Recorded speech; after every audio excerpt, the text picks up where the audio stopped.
Hello மக்களே, நான் உங்க கன்னியாகுமரி சிறில். இன்னைக்கு காலையில வந்து மண்டைக்காடு கடற்கரை வரைக்கும் வர வேண்டியது இருந்தது. மண்டைக்காடு கடற்கரைக்கு வந்த இடத்துல கடலுக்குள்ள பார்த்தேன். ஒரு அண்ணன் வந்து பயங்கரமா ஏதோ பிடிச்சிட்டு இருந்தாங்க. என்ன பிடிச்சிட்டு இருக்காங்கன்னு சொல்லிட்டு நாம கிட்ட போய் பார்க்கலாம்.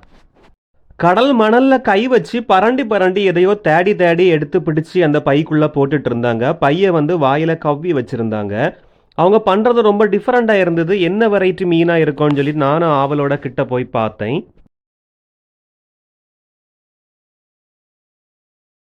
கிட்ட போய் பார்த்த பிறகு தான் தெரிஞ்சது அவங்க வந்து மண்ணுக்கு உள்ள இருந்து ஏதோ ஒரு மீன் மாதிரி சிப்பி மாதிரி இருக்கு. நண்டு வெரைட்டிலையும் சேரல, மீன்லையும் சேரல. ஒரு மாதிரி டிஃபரெண்டா இருந்து நண்டு மாதிரி இருந்து ஆனால் தோடு கட்டியா இருந்தது.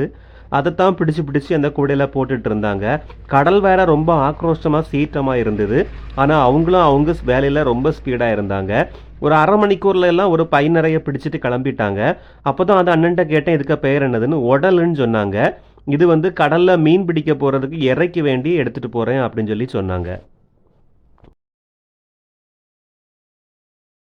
சரி மக்களே, இந்த வீடியோ பிடிச்சிருந்தா மறக்காம ஒரு லைக்கை போடுங்க. இது மாதிரி இன்ட்ரெஸ்டிங்கான கண்டென்ட்ஸுக்கு நம்ம கன்னியாகுமரி சிறில் சேனலை மறக்காம ஃபாலோ பண்ணி வைங்க.